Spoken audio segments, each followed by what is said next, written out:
नमस्कार दोस्तों। महाभारत के युद्ध के समय भीम ने दुर्योधन की जंघा उतार दी थी तो वह खून से लथपथ होकर रणभूमि पर गिरा हुआ था। बस कुछ ही समय में दम तोड़ने वाला था, लेकिन भूमि पर गिरे हुए ही उसने श्री कृष्ण की ओर देखते हुए अपने हाथ की 3 उंगलियों को बार बार उठाकर कुछ बताने का प्रयास किया। पीड़ा के कारण उसके मुंह से आवाज़ धीमी धीमी ही निकल रही थी। ऐसे में श्री कृष्ण उसके पास आए और कहने लगे कि क्या हुआ, तुम कुछ कहना चाहते हो। उसने महाभारत के युद्ध के दौरान 3 गलतियां की है। इन्हीं गलतियों के कारण वह युद्ध नहीं जीत सका और उसका यह हालत हुआ है। श्री कृष्ण ने सहजता से दुर्योधन से उसकी 3 गलतियों के बारे में पूछा तो उसने बताया, मेरी पहली गलती यह थी कि उसने स्वयं नारायण के स्थान पर उनकी नारायणी सेना को चुना। यदि नारायण युद्ध के दौरान कौरवों के पक्ष में होते। दूसरी गलती उसने यह बताई कि अपनी माता के लाख कहने पर भी वह उनके सामने पेड़ के पत्तों से बना लंगोट पहनकर गया। यदि वह नग्न अवस्था में जाता तो आज उसे कोई भी युद्ध में परास्त नहीं कर सकता था। तीसरी और अंतिम गलती उसने यह बताई कि युद्ध में आखिर में जाने की भूल, यदि वह पहले जाता तो कई बातों को समझ सकता था और शायद उसके भाई और मित्रों की जान बच सकती थी। और श्री कृष्ण ने विनम्रता से दुर्योधन की यह सारी बात सुनी। फिर उन्होंने उससे कहा, तुम्हारी हार का मुख्य कारण तुम्हारा अधर्मी व्यवहार और अपनी ही कुलवधू का वस्त्र हरण करना था। तुमने स्वयं अपने कर्मों से अपना भाग्य लिखा है। श्री कृष्ण के कहने का तात्पर्य यह था कि तुम अपनी 3 गलतियों के कारण नहीं हारे, बल्कि तुम अधर्मी हो इसलिए हारे। यह सुनकर दुर्योधन की अपनी असली गलती का एहसास हो गया। भगवान श्री कृष्ण कभी भी कौरवों के साथ नहीं होते। यह उन्हीं की लीला थी कि दुर्योधन ने उनकी जगह उनकी नारायणी सेना को चुना। दूसरी बात यह थी कि दुर्योधन का शरीर का वह गुप्तांग यदि वज्र के समान हो जाता तो भी उसे मारने की युक्ति ढूंढ ली जाती, क्योंकि सबसे कठिन तो जयद्रथ को मारना था, फिर भी उसे मारा।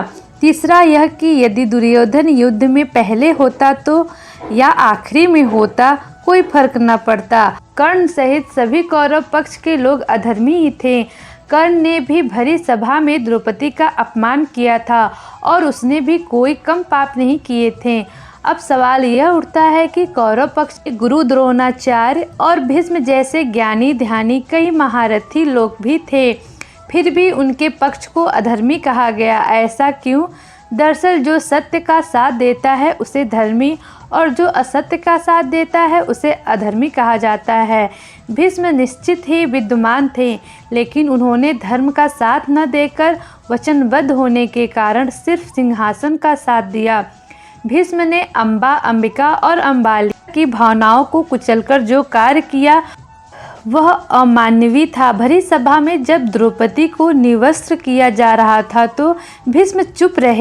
भीष्म ने जानते बूझते हुए दुर्योधन और शकुनी के अनैतिक और छलपूर्वक खेल को चलने दिया।